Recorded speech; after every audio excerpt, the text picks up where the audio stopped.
శిరీష్ ఈయన శిరీష్ లక్ష్మణ్ అని చెప్పేసి దిల్ రాజు తమ్ముడు. దిల్ రాజు అండ్ శిరీష్ వీళ్ళిద్దరు కలిసి నిర్మించిన సినిమా గేమ్ చేంజర్. ఈ గేమ్ చేంజర్ సినిమా అసలు సినిమా అయినా అన్నట్టుగా అయితే వచ్చింది.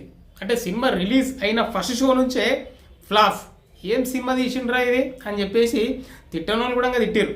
శంకర్ డైరెక్షన్లో వచ్చింది ఈ సినిమా. ఇంకా శంకర్ అంటే ఇంకా మామూలుగా ఉండదు, ఇంకా అంత ఖర్చు పెట్టినాం, 200 కోట్లు ఖర్చు పెట్టినాం అని చెప్పేసి అయితే డబ్బా కొట్టుకున్నారు. తీరా చూస్తే ఇది ఫ్లాప్ అయింది.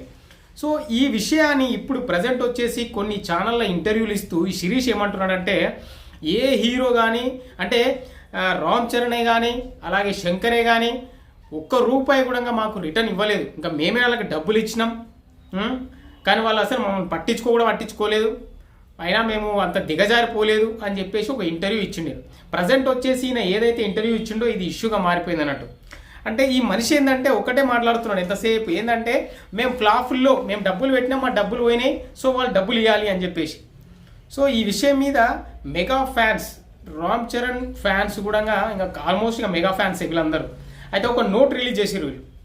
ఆ నోట్లో ఏం రాసిరంటే, ఇంకోసారి ఇట్లాంటి మాటలు మాట్లాడితే బాగుండదు అని చెప్పేసి అయితే డైరెక్ట్ వార్నింగ్ ఇచ్చిర్రు ఈ ప్రొడ్యూసర్ శిరీష్కి. ఒక ఛానల్లో ఇంటర్వ్యూ ఇస్తూ ఇష్టం వచ్చినట్టు మాట్లాడుతున్నావు కదా, ఇది కరెక్టేనా? ఒకవేళ సినిమా హిట్ అయి ఉంటే ఏమైనా మీరు ఎక్కువ రెమ్యునరేషన్ ఇవ్వరు కదా.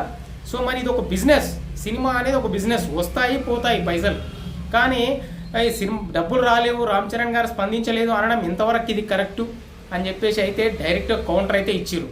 అండ్ ఇంకొకటి, వెంకటేష్ హీరోగా వచ్చిన సినిమా పెద్ద హిట్ అయింది. సంక్రాంతికి వస్తున్నామనే సినిమా దాదాపు 270 కోట్లు 300ని కూడా టచ్ చేసింది ఈ సినిమా. మరి ఇన్నిగానం డబ్బులు వచ్చినాయి ఈ సినిమాకి, మరి వెంకటేష్ గారికి ఏమైనా ఎక్కువ ఇచ్చిరా? మీరు ఏదైతే ముందు మాట్లాడుకున్నారో అదే ఇస్తారుగా, ఎక్కువ అయితే ఇయ్యరుగా.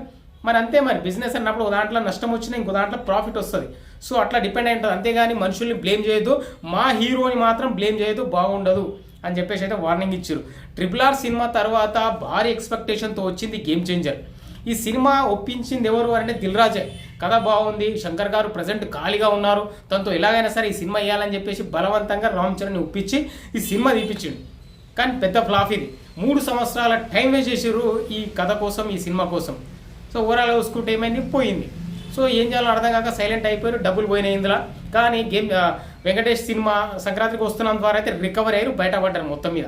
కానీ ఈ టైంలో ఇట్లాంటి మాటలు ఎందుకు మాట్లాడుతున్నావు శిరీష్ అని చెప్పేసి అయితే వార్నింగ్ ఇచ్చి నోట్ రిలీజ్ చేసి, ఇంకోసారి ఇట్లాంటి మాటలు మాట్లాడితే మాత్రం మేము ఇంకా సీరియస్గా ఉంటుంది, ఇంకా తీవ్ర పరిణామాలు ఎదురైతే అని చెప్పేసి అయితే ఫ్యాన్స్ హెచ్చరించారు. సో చూడాలి మరి దీనికి కౌంటర్ ఏమిస్తారు అనేది.